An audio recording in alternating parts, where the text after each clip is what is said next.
Mani aizrāva šie vārdi. Ieklausies. Mēs visi zinām to, ka investēšana gan akcijās, gan kriptovalūtā ir riskants, un tas nevienam nav noslēpums. CZ vakar, kas ir Binance dibinātājs, izteicās šādi.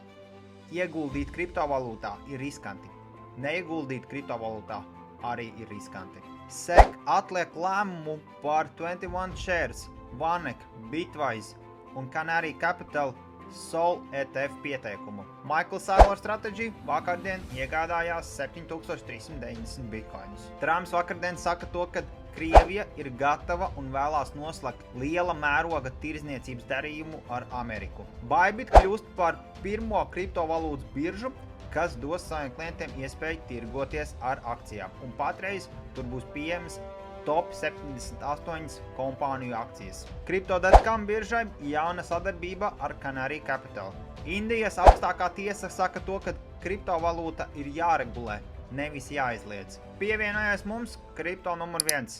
Visi linki būs profila aprakstā.